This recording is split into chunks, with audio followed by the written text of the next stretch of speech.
মৰমৰ ছাত্ৰ ছাত্ৰীসকল, তোমালোকক মই মোৰ চেনেলটোলৈ স্বাগতম জনাইছোঁ। আজি মই ক্লাছ 8ৰ ইতিহাস আৰু ৰাজনীতি বিজ্ঞান পাঠ্যপুথিৰ পাঠ 7 ইষ্ট ইণ্ডিয়া কোম্পানীৰ শাসনকালত ভাৰতবৰ্ষত হোৱা সংস্কাৰসমূহ পাঠটোৰ অনুশীলনীৰ প্ৰশ্নসমূহৰ উত্তৰসমূহ আলোচনা কৰিম। গতিকে তোমালোকে ভিডিঅ'টো প্ৰথমৰ পৰা শেষলৈকে চাবা। অনুশীলনীৰ 1 নম্বৰত দিয়া আছে উত্তৰ দিয়া। ক নম্বৰ প্ৰশ্নটো হৈছে লৰ্ড কৰ্ণৱালিছৰ কাৰ্যবিধিখনক কি বুলি জনা যায়? তোমালোকে উত্তৰত লিখিবা লৰ্ড কৰ্ণৱালিছৰ কাৰ্যবিধিখনক কৰ্ণৱালিছ সংহিতা বুলি জনা যায়।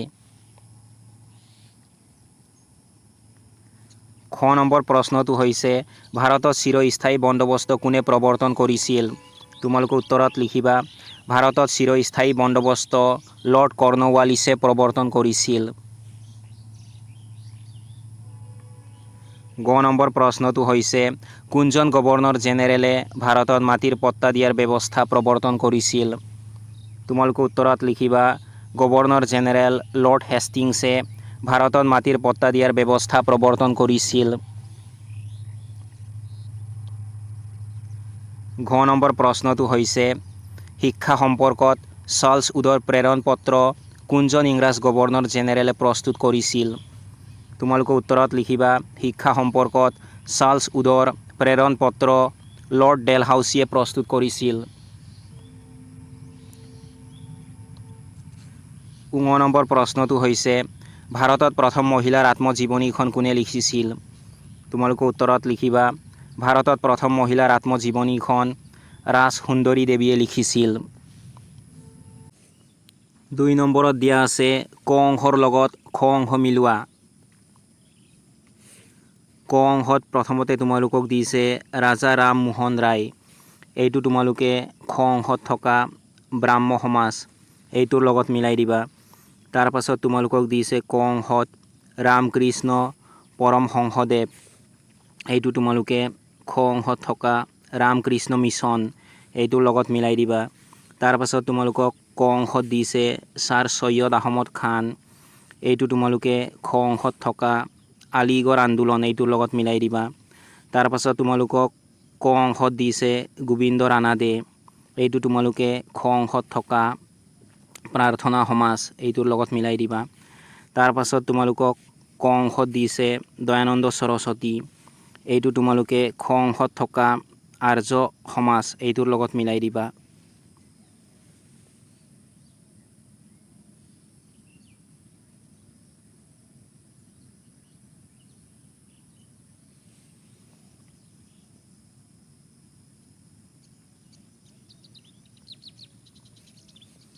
তিনি নম্বৰত দিয়া আছে শুদ্ধ অশুদ্ধ বিচাৰ কৰা।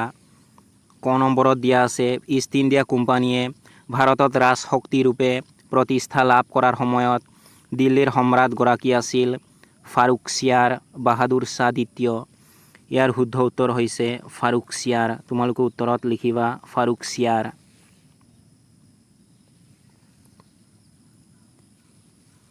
খ নম্বৰত দিয়া আছে 1781 খ্ৰীষ্টাব্দত ৱাৰেন হেষ্টিংছে লৰ্ড হেষ্টিংছে কলিকতাত মাদ্ৰাছা এখন খুলিছিল।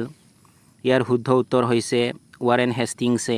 তোমালোকে উত্তৰত লিখিবা ৱাৰেন হেষ্টিংছে।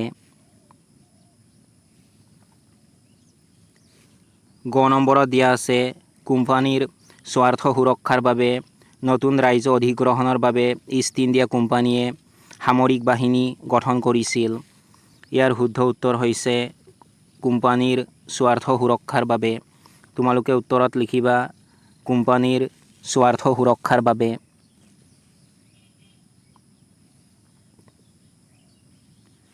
ঘ নম্বৰত দিয়া আছে ছাৰ ছৈয়দ আহমেদ খান নৱাব আব্দুল লতিফে এংলো অৰিয়েণ্টেল কলেজ স্থাপন কৰিছিল।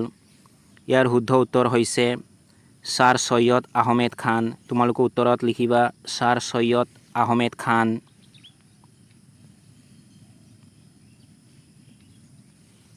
ঙ নম্বৰত দিয়া আছে সত্যৰথ প্ৰকাশ গ্ৰন্থখনৰ ৰচক আছিল দয়ানন্দ সৰস্বতী ৰাজা ৰামমোহন ৰায়। ইয়াৰ শুদ্ধ উত্তৰ হৈছে দয়ানন্দ সৰস্বতী। তোমালোকে উত্তৰত লিখিবা দয়ানন্দ সৰস্বতী। 4 নম্বৰত দিয়া আছে চমুটোকা লিখা। ক নম্বৰত দিয়া আছে ৰাজা ৰামমোহন ৰায়।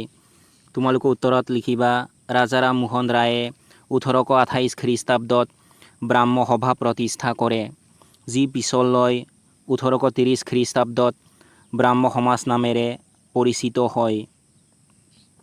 তেওঁ মূৰ্তি পূজা বিৰোধী আছিল আৰু জাতিভেদ শূন্য এখন ভাৰতীয় সমাজ গঢ়িবলৈ চেষ্টা কৰিছিল। তেওঁ সতীদাহ প্ৰথা, কন্যা শিশু হত্যা আদি সমাজৰ কুনিয়মৰ বিৰুদ্ধে যুঁজ দিছিল আৰু লৰ্ড উইলিয়াম বেণ্টিংকক এই ক্ষেত্ৰত সহায় কৰিছিল। তেওঁ স্ত্ৰী শিক্ষাৰ ওপৰতো গুৰুত্ব দিছিল।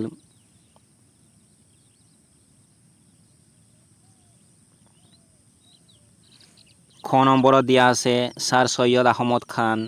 তোমালোকে উত্তৰত লিখিবা ছাৰ ছৈয়দ আহমদ খান আছিল আলিগড় আন্দোলনৰ মূল নেতা।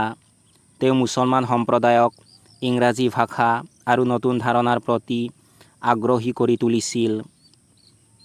তেওঁৰ প্ৰচেষ্টাত 1877 চনত আলিগড়ত এংলো অৰিয়েণ্টেল কলেজ স্থাপন কৰা হৈছিল, যি পিছলৈ আলিগড় বিশ্ববিদ্যালয়লৈ ৰূপান্তৰিত হয়। তেওঁ মুছলমান সমাজত প্ৰচলিত পৰ্দা প্ৰথা, বহু বিবাহ, বাল্য বিবাহ আদিৰ বিৰুদ্ধে জনমত সৃষ্টি কৰিছিল।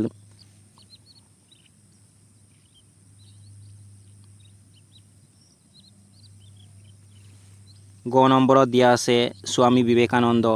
তোমালোকে উত্তৰত লিখিবা স্বামী বিবেকানন্দৰ প্ৰকৃত নাম আছিল নৰেন্দ্ৰনাথ দত্ত। তেওঁ ৰামকৃষ্ণ পৰমহংসৰ শিষ্য আছিল আৰু 1897 খ্ৰীষ্টাব্দত ৰামকৃষ্ণ মিছন নামেৰে এটা সংগঠন প্ৰতিষ্ঠা কৰিছিল। তেওঁ সকলো ধৰ্মৰ প্ৰতি সহনশীল হোৱাটো বিচাৰিছিল আৰু সমাজ সেৱাৰ জৰিয়তে পৰমহংসৰ বাণীসমূহ বিলাই দিছিল। ঘ নম্বৰত দিয়া আছে দয়ানন্দ সৰস্বতী। তোমালোকে উত্তৰত লিখিবা স্বামী দয়ানন্দ সৰস্বতীয়ে 1875 খ্ৰীষ্টাব্দত পঞ্জাৱত আৰ্য সমাজ প্ৰতিষ্ঠা কৰিছিল। তেওঁ এক ঈশ্বৰত বিশ্বাসী আছিল আৰু মূৰ্তি পূজা, জাতিভেদ প্ৰথা, বাল্য বিবাহৰ বিৰোধিতা কৰিছিল।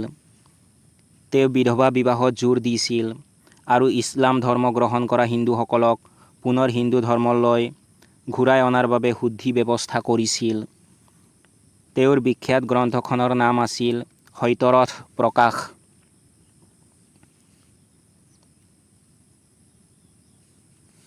ঙ নম্বৰত দিয়া আছে দেৱেন্দ্ৰনাথ ঠাকুৰ।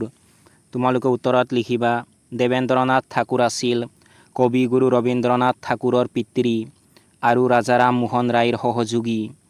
তেওঁ ব্ৰাহ্ম সমাজৰ এজন উল্লেখযোগ্য নেতা আছিল আৰু সমাজ সংস্কাৰমূলক কামত আগভাগ লৈছিল। 5 নম্বৰত দিয়া আছে 50টা শব্দৰ ভিতৰত উত্তৰ লিখা। ক নম্বৰ প্ৰশ্নটো হৈছে চিৰস্থায়ী বন্দোবস্ত কোনে প্ৰৱৰ্তন কৰিছিল? ইয়াৰ চৰ্তবোৰ কি? তোমালোকে উত্তৰত লিখিবা ভাৰতত চিৰস্থায়ী বন্দোবস্ত লৰ্ড কৰ্ণৱালিছে প্ৰৱৰ্তন কৰিছিল। এই ব্যৱস্থা অনুসৰি জমিদাৰসকলক মাটিৰ স্থায়ী অধিকাৰী হিচাপে স্বীকৃতি দিয়া হৈছিল, কিন্তু চৰকাৰে নিৰ্ধাৰিত ৰাজহ সময়মতে পৰিশোধ কৰিব নোৱাৰিলে তেওঁলোকৰ মাটি চৰকাৰৰ অধীনলৈ গৈছিল।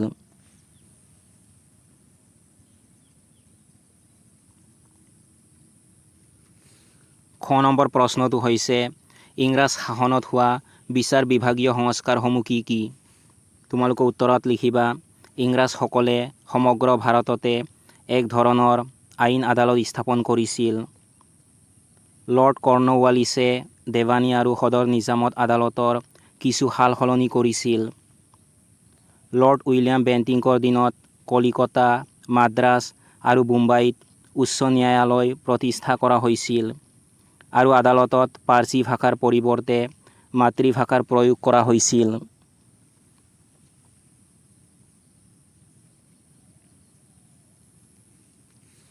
গ নম্বৰ প্ৰশ্নটো হৈছে ঈশ্বৰচন্দ্ৰ বিদ্যাসাগৰৰ সংস্কাৰমূলক কামবোৰ কি আছিল? তোমালোকে উত্তৰত লিখিবা ঈশ্বৰচন্দ্ৰ বিদ্যাসাগৰে স্ত্ৰী শিক্ষাৰ প্ৰসাৰৰ বাবে যথেষ্ট চেষ্টা কৰিছিল। তেওঁ বিধৱাসকলৰ পুনৰ বিবাহৰ ওপৰত গুৰুত্ব দিছিল আৰু নিজেও নিজৰ পুত্ৰৰ লগত এগৰাকী বিধৱা মহিলাক বিবাহ কৰাই সমাজত এক দৃষ্টান্ত দাঙি ধৰিছিল।